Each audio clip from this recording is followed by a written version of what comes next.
Well, just 1 week before the first game, Toledo's new roller hockey league has folded. Now one business owner says thousands of dollars he invested as a sponsor could be gone. But the league's commissioner says sponsors will receive money back. The question remains, though, how much? Steve Iwanek spoke with both sides of this story today. Steve, what was supposed to be the new chapter in Toledo has instead become sort of a waiting game. And an expensive waiting game, Kaylee, at least for one business owner who I talked to today who says he's already out thousands of dollars. And he also told me that he's not afraid to sue if he doesn't get all of his money back. For 10 years, Cody Klaczynski has built Toledo Tattoo Company, one client at a time. So when a brand new hockey league came looking for sponsors, he decided to take a chance. I mean, we're a hockey town, number one.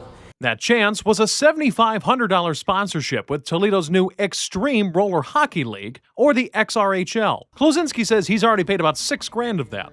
When he got the phone call, the league wasn't postponing games, it was shutting down altogether. I was told that I was not going to get pretty much any of my money back. If I did, it was 10% probably max, which is kind of a joke. League Commissioner Adam Steo says the decision came down to one thing: cash flow. He says the league had agreements with 15 sponsors and sold 35 season ticket memberships. However, he says several expected sponsors never came through, and rather than start a season the league couldn't afford to finish, organizers pulled the plug before opening night. And that is our first intention, is to get all of our season ticket holders and all of our sponsors back the most amount of money that we can. That was what was discussed with everybody. Now, exactly how much money sponsors and fans will be getting back remains unclear. The Huntington Center tells WTOL it received a deposit from the league to reserve game dates. But because costs were already incurred, it's now determining how much of that deposit can be refunded to XRHL. The arena says fans who purchase tickets through its box office or Ticketmaster will receive full refunds within 3 to 5 business days. Sorry to the city, I'm sorry to these sponsors, and I'm going to try and make something right.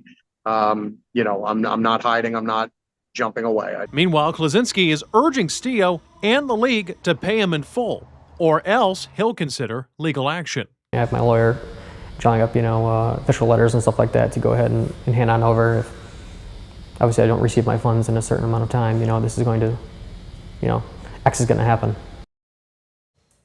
Now, the league was supposed to start next Friday night, and I asked Steo whether he'd try to restart this league in Toledo someday. He says he'd like to revive the concept first, but only if he can first make things right with the sponsors and ticket holders who invested in it. In studio, Steve Iwanek, WTOL 11.